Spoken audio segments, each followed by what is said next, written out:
So guys आज हम बात करने वाले जावा स्क्रिप्ट के सेकंड वीडियोस के बारे में, यानी सेकंड लेक्चर के बारे में। तो आज हम इस वीडियो में देखेंगे how to use JavaScript. तो पिछले वाले वीडियो में डिस्कस किया था कि जावा स्क्रिप्ट एक्चुअली होता क्या है, कैसे उसको यूज़ करते हैं और उसके कुछ वर्जन्स के बारे में देखें। तो ये हमारा जावा स्क्रिप्ट का सेकंड वीडियो होने वाला है। इसमें हम देखेंगे कि जावा स्क्रिप्ट कैसे हम यूज़ करेंगे, जावा स्क्रिप्ट कोड कैसे हम लिखते हैं अपने एक वेबसाइट के अंदर, अपने एक डॉक्यूमेंट के अंदर। देखो जो हमारे पास .html नाम की फाइल होती है, जब हम HTML नाम के सेव करते हैं तो उसके अंदर हम जब CSS यूज़ करें तो हम वहाँ पे स्टाइल टैग के अंदर पूरा CSS लिखते थे, जिसे हम बोलते थे इंटरनल CSS। तो कुछ उसी तरीके से हमारे पास होता है इंटरनल जावा स्क्रिप्ट यूज़ करने का मेथड।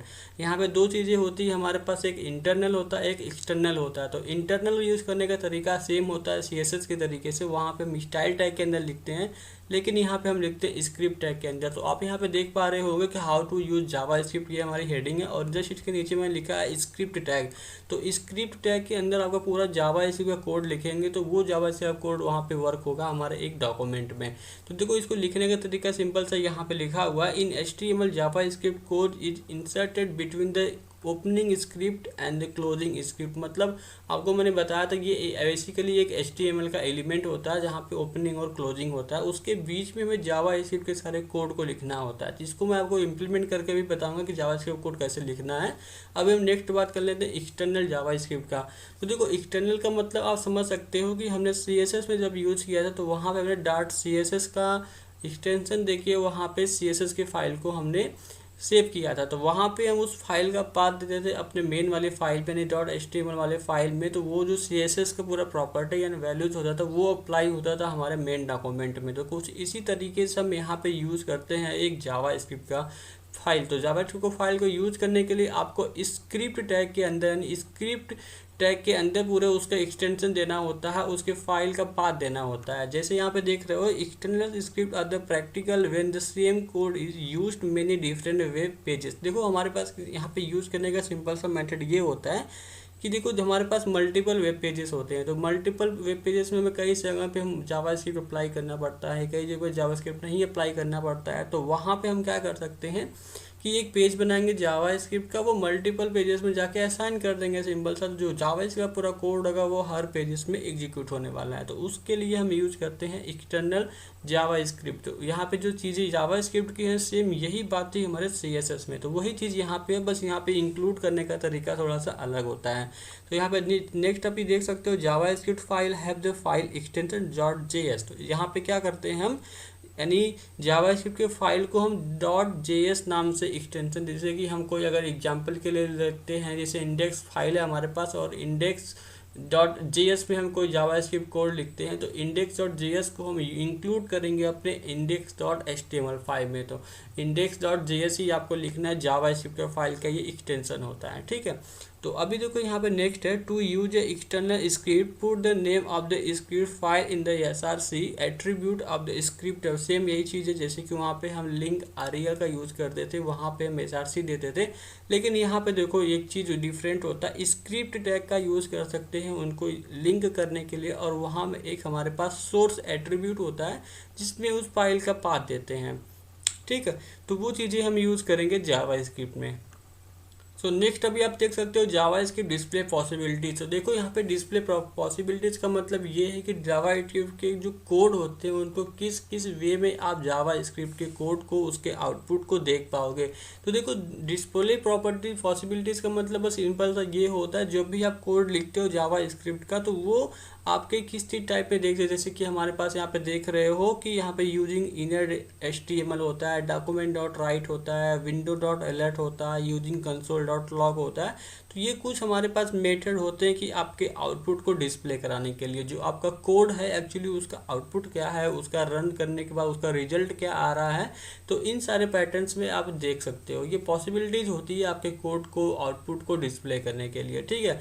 तो अभी देखो यहाँ पे inner.html का मतलब ये होता है कि HTML के एक डॉक्यूमेंट में, मतलब HTML के एक एलिमेंट के अंदर जाएगा और वहाँ पे उस रिजल्ट को प्रिंट करेगा। सपोज हमारे पास H1 टैग होता है, तो H1 पे हम एक ID देंगे और ID के जरिए वहाँ उसके अंदर हम कोई कंटेंट ऐड करेंगे, रिमूव करेंगे या फिर स्टाइलिंग करेंगे, तो वो हम जावा स्क्रिप्ट के थ्रू करेंगे। और नेक्स्ट हमारे पास डॉक्यूमेंट.राइट। डॉक्यूमेंट डॉट राइट पे सिंपल सा आपको लिखना होता है डॉक्यूमेंट डॉट राइट, और रिजल्ट आपके जो वेरिएबल्स वगैरह हो गए, तो वेरिएबल्स वगैरह क्या होते हैं मैं आगे के वीडियो में सबको डिस्कस करने वाला हूँ। बस अभी आप समझो कि जो जावास्क्रिप्ट का आउटपुट होगा ये सब वे है उस आउटपुट को डिस्प्ले करने के लिए। चलो तो अब क्या करते हैं हम, जो हमने सीखा है कि जावास्क्रिप्ट को कैसे इंक्लूड करेंगे इंटरनल और एक्सटर्नल, और ये पॉसिबिलिटीज है, इन सब चीज़ों को यहाँ पे हम इम्प्लीमेंट करते हैं। चलिए फटाफट अपना विजुअल स्टूडियो कोड ओपन करते हैं और वहाँ पे हम करते हैं जावास्क्रिप्ट के 1 बाय 1 इसकी सबकी प्रैक्टिस। अभी आप यहाँ पे विजुअल स्टूडियो कोड में आ चुका हूँ। मैंने यहाँ पे एक फोल्डर बनाया हुआ है, इस यूट्यूब फोल्डर के अंदर जस्ट मैंने और भी फोल्डर बनाया हुआ है, जैसे कि आप देख सकते हो यहाँ पे जावास्क्रिप्ट कोर्स यानी जावास्क्रिप्ट कोर्स नाम का मैंने फोल्डर बनाया। इसके अलावा बहुत सारे फोल्डर्स हमारे पास CSS था, HTML था, जो प्रोजेक्ट का था, तो उसी के अंदर मैंने क्या किया एक फोल्डर बना लिया जावास्क्रिप्ट कोर्स का नाम का, और इसके अंदर मैंने यहाँ पे index.html नाम का मैंने एक फाइल क्रिएट कर लिया है। ठीक है, तो चलो अभी हम देखो क्या करेंगे, यहाँ पे सिंपल से क्या करेंगे, शिफ्ट के साथ 1 प्रेस करके देन प्रेस करूँगा इंटर, ताकि हमारा जो टेम्पलेट हो वो आ जाए। तो यहाँ पे मैं यहाँ पे सिंपल से एक H1 टैग के अंदर हम लिख देते हैं, जैसे लिख देते हैं कि we are starting JavaScript STARTING Java SCRIPT। तो हम टुडे वी आर स्टार्टिंग यानी we are starting JavaScript, simple सा मैंने एक H1 टैग के अंदर लिखा है।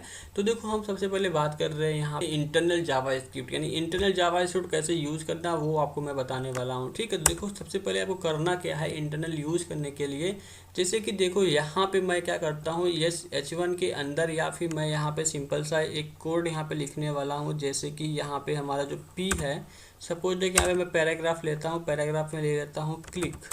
ठीक है, क्लिक CLIC रहेगा, क्लिक लेता हूँ और इस पे मैं यहाँ पे एक इवेंट लगाने वाला हूँ। तो इवेंट के बारे में आप बिल्कुल भी मत सोचना कि ये मैं क्या कर रहा हूँ, जस्ट आपको समझा रहा हूँ अभी कि कैसे हम जावास्क्रिप्ट को यूज़ करेंगे इंटरनली।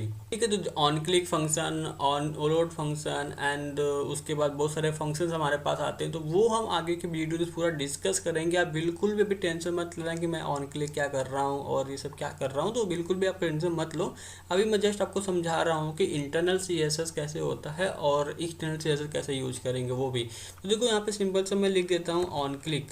ठीक है, तो ऑन क्लिक हमारे पास एक इवेंट आता है जावास्क्रिप्ट में, जो आपको मैं समझाऊंगा, बार बार ये चीज़ मैं आपको बोल रहा हूँ, बिल्कुल भी आप कंफ्यूज मत होना, बस आप समझो कि इंटरनल और एक्सटर्नल कैसे यूज करना है, सिंपल सी बात है। ठीक है, तो यहाँ पे मैं एक फंक्शन लिखता हूँ, जैसे कि FUNC फंक का नाम का यहाँ पे मैंने बना देता हूँ। ठीक है, तो ये हमारा जो हो गया फंक्शन, और जस्ट उसके बाद देखो हम क्या करेंगे, जब इस बटन पे हम क्लिक करेंगे तो यहाँ पे हम यूज़ करेंगे जावास्क्रिप्ट चलाएंगे। तो जावास्क्रिप्ट को लिखने के देखो सिंपल सा स्क्रिप्ट टैग के अंदर आपको क्या करना है, जावास्क्रिप्ट का पूरा कोड लिखना होता है। देखो जब भी आप जावास्क्रिप्ट का कोड लिखो तो आप ट्राई करो कि वहाँ पे बॉडी के नीचे, मतलब बॉडी निचला वाला जो क्लोजिंग बॉडी है उसके ऊपर लिखो। मतलब आप सिंपल यहाँ पे कोई जावास्क्रिप्ट का कोड मत लिखना, आप यहाँ पे डाउन पूरा जावास्क्रिप्ट का कोड लिखेंगे। इससे क्या होता है कि हमारा पेज जो होता है वो रीलोड ज़्यादा आसानी से होता है, फास्ट रीलोड हो जाता है। अगर आप जावास्क्रिप्ट कोड ऊपर लिख दो तो पहले जावास्क्रिप्ट की फाइल यहाँ पे रन होगी, उसका कोड रन होगा, उसके बाद आपका डॉक्यूमेंट लोड होगा, तो वो काफ़ी टाइम लेता है। तो जावास्क्रिप्ट जो होगा आपको नीचे रखना है, इस बात का आप ध्यान देना। ठीक है, तो देखो इसके लिए मैं सिंपल सा यहाँ पे एक फंक्शन यहाँ पे मैं कॉल कर लेता हूँ, जैसे कि फंक्शन जो हमने बनाया है FUNC। तो यहाँ पे सिंपल से इसको मैं ओपन कर देता हूँ। यहाँ पे कोई एरर आ रहा है तो उसको मुझे ऐसे बनाने दो। 1 सेकेंड, ये ऐसा क्यों हो रहा है, चलो मैं इसको कॉपी कर लेता हूँ। एक्चुअली मेरा जो ब्रैकेट्स है वो वर्क नहीं कर रहा है, तो इसको मैं यहाँ से कॉपी करके सिंपल सा आता हूँ और इसके जगह पे रिप्लेस कर देता हूँ Ctrl+V, और उसके बाद एक ब्रैकेट ओपन कर लेता हूँ और यहाँ पे मैं लिखता हूँ अलर्ट। तो देखो अलर्ट यहाँ पे लिखना हूँ, जैसे कि यहाँ पे कोई भी चीज़ यहाँ पर मुझे लिखना है तो सिंपल सा मैं क्या करूँगा, यहाँ पे इस जो राउंड ब्रैकेट है इसको करूँगा कॉपी और यहाँ पे Ctrl+V कर लूँगा, और इसके अंदर मैं लिखूँगा कुछ डेटा, मतलब लिखता हूँ यहाँ पे जैसे कि एक्सेस, यानी लिख देता हूँ कि जावास्क्रिप्ट इज़ वर्किंग। चलो यही लिख देता हूँ जावा SCRIPT जावास्क्रिप्ट इज़ वर्किंग, कुछ इस तरीके से। ठीक है, तो ये मैंने चीज़ें लिख दी यहाँ पे। अभी देखो यहाँ पे मैं क्या करूँगा, यहाँ पे इसको करूँगा कॉपी पाथ करूँगा, ब्राउजर में आऊँगा, फिर हम करते हैं Ctrl+V, देन प्रेस करते हैं इंटर। तो अभी देखो कि हमारे पास एक हेडिंग आएगा और एक पैराग्राफ आएगा। मैं यहाँ पे जूम करता हूँ थोड़ा सा, तो देखो क्या होगा, वी आर स्टार्टिंग जावास्क्रिप्ट मैंने लिखा हुआ, अब यहाँ पे क्लिक लिखा हुआ। तो जैसे ही मैं इस पर क्लिक करूँगा, अभी देखो कोई यहाँ पे मार्क नहीं आ रहा, कोई टच करने का यहाँ पे सिंबल नहीं आ रहा है कि ये बटन है हमारा सिंपल सा, क्योंकि हमने पैराग्राफ को लिया हुआ। अगर इसी की वजह मैं एंकर टैग लिया होता तो यहाँ पे एक मार्क आता। ठीक है, तो अभी सिंपल सा अगर मैं इस पर क्लिक करूंगा तो देखते हैं हमारा जावास्क्रिप्ट चल रहा है। जी हाँ, जावास्क्रिप्ट जो हमारा है चल रहा है। यहाँ पे लिख रहा है जावास्क्रिप्ट इज वर्किंग। तो इस तरीके से हम यूज़ कर सकते हैं इंटरनल जावास्क्रिप्ट को। तो आई होप आपको पूरा समझ में आ गया होगा कैसे इंटरनली आपको वर्क करना है। ठीक है, तो जावास्क्रिप्ट का जो कोड होगा आपको स्क्रिप्ट के अंदर लिखना है। इन सब जो स्क्रिप्ट है हमारे पास इसके अंदर लिखना। इसके साथ देखो मल्टीपल आप स्क्रिप्ट लिख सकते हो, जैसे कि यहाँ पे एक स्क्रिप्ट लिख सकते हो, या ऐसे भी स्क्रिप्ट लिख सकते हो। और इसके अलावा और भी स्क्रिप्ट टैग का यूज़ कर सकते हो। अगर आप चाहते हो कि हम अलग अलग स्क्रिप्ट टैग के अंदर जावास्क्रिप्ट का पूरा कोड लिखे तो वो सब चीज़ें आप कर सकते हो यहाँ पे। ठीक है, कोई यहाँ पे दिक्कत वाली बात नहीं होती है। तो अभी के लिए जो हमारा इंटरनल यहाँ पे है इसको मैं करता हूँ यहाँ पे कमेंट। यहाँ पे मैं इसको कमेंट कर लेता हूँ। कमेंट करके अब आते हैं हम यहाँ पे इंक्लूड करते हैं एक फ़ाइल, और फाइल इंक्लूड करने से पहले हमें एक JS की फ़ाइल बनानी होगी। तो यहाँ पे ध्यान रखना, जब भी आप JS की फ़ाइल बनाओगे आपको .js नाम से यूज करना है। एक्सटेंशन जो होगा उसका .js होगा कुछ इस तरीके से। मैं यहाँ पे लिखता हूँ index.js। तो ये हमारी जो होती है जावास्क्रिप्ट की फाइल होती है। यहाँ पे आप देख सकते हो इसका आइकन भी चेंज हो चुका है JS। ठीक है, तो यहाँ पे मैं इंटर किया, और इंटर करने के बाद यहाँ पे भी कुछ भी कोड नहीं है। तो सिंपल सा मुझे सबसे पहले इसको करना होगा इंक्लूड, इसका पाथ देना होगा। तो उसके लिए यहाँ पे मैं आता हूँ मेटा के नीचे, और मेटा के नीचे यहाँ पे सिंपल सा मुझे लिखता हूँ स्क्रिप्ट। जैसे ही आप स्क्रिप्ट लिखोगे यहाँ पे एक कॉलन के जरिए यहाँ पे SRC आ रहा है, तो इस पर आपको क्लिक करने है, या फिर आप इस तरीके से लिख भी सकते हो, कोई दिक्कत वाली बात नहीं है। तो सिंपल से यहाँ पे देखो मैं फाइल को इंक्लूड करूँगा इंडेक्स सजेशन में आ गया ऑलरेडी, यानी हमारा जो पाथ है वो बिल्कुल सही है। index.js हुआ। अभी क्या होगा हमारे पास देखना, अभी कोई यहाँ पे रिएक्ट नहीं होने वाला है। ठीक है, तो अभी कुछ भी नहीं होगा। इस पर क्लिक करूँगा तो कुछ नहीं होने वाला है, क्योंकि हमने जावास्क्रिप्ट कमेंट किया हुआ। अब मैं क्या करूँगा, इसी जो हमारा फंक्शन है इसको मैं करूँगा Ctrl+C और जाऊँगा index.js में, और यहाँ पे करूँगा Ctrl+V। तो इससे क्या होगा कि जब हम इस बटन पे करेंगे क्लिक, यानी जो हमारा ये पैराग्राफ है इस पे जब हम करेंगे क्लिक, तो क्या होगा वो जावास्क्रिप्ट जो इंक्लूड फाइल है वहाँ पे जाएगा। ये वाला जो फंक्शन होगा वो कॉल होगा, और यहाँ पे इस फाइल में आएगा, और फाइल में आने के बाद इसके अंदर जो हमारा अलर्ट है उसको वो अलर्ट कर देगा। तो अभी आप बिल्कुल टेंशन मत लेना कि फंक्शन ये एक्चुअली कैसे कर रहा है। तो अब ये समझो कि हमारे फाइल वर्किंग हो रही है कि नहीं वर्किंग हो रही है। अब इसका टेंशन छोड़ो कि हमने क्या लिखा है क्या नहीं लिखा है, उसका भी टेंशन मत लो। इंक्लूड करना सीखो, कैसे हम इंटरनल और एक्सटर्नल यूज करेंगे। तो अभी आप देखोगे यहाँ पे, जैसे कि यहाँ पे इसको कर देता हूँ मैं रिफ्रेश। तो रिफ्रेश करने के बाद देखो वी आर स्टार्टिंग जावा की सेम चीज़ है। अब जैसे ही मैं यहाँ पे क्लिक करूँगा तो यहाँ पे देख रहे हो जावास्क्रिप्ट इज वर्किंग। ठीक है, तो ये हमारे पास हो गया external CSS external JavaScript use करने का मेथड। तो अभी फिर से मैं एक बार क्लिक करता हूँ, तो अभी देखो जावास्क्रिप्ट इज वर्किंग। तो आई होप आपको समझ में आ गया होगा कि हम कैसे इंटरनल और एक्सटर्नल फाइल को यूज करेंगे। तो इंटरनल एक्चुअली कोई फाइल नहीं है हमारे पास, सिंपल से आपको स्क्रिप्ट टैग के अंदर ही जावास्क्रिप्ट का पूरा कोड लिखना होगा, और स्क्रिप्ट टैग के अंदर ही आपको अनदर फाइल यानी एक्सटर्नल फाइल्स को इंक्लूड करना होगा हमारे टाइटल के अंदर, हेड के अंदर। तो इस तरीके से आप यूज़ कर सकते हो जावास्क्रिप्ट का पूरा कोड। जावास्क्रिप्ट का कोड आपको समझ में आ गया कैसे ये वर्क होता है। वो सब चीज़ें जो होंगी आगे की वीडियो में हम डिस्कस भी करेंगे। तो फिलहाल के लिए हमें इतना समझता था, और आई होप आपको समझ में आ गया हो कैसे एक जावास्क्रिप्ट का कोड आपको इंक्लूड करना है, कैसे आपको लिखना है, किस तरीके से इसको वर्किंग करवानी है। तो आई होप आपको पूरा चीज़ें क्लियर हो गई होंगी। तो आगे की वीडियोज में हम बात करेंगे, जैसे कि हमने देखा था डिस्प्ले कैसे करते हैं, डिफरेंट टाइप ऑफ डिस्प्लेस हमने देखा था कि कैसे एक कोड को उसके आउटपुट को डिस्प्ले करते हैं डिफरेंट टाइम को। एक टाइप तो हमने यहाँ पे यूज़ कर लिया अलर्ट का।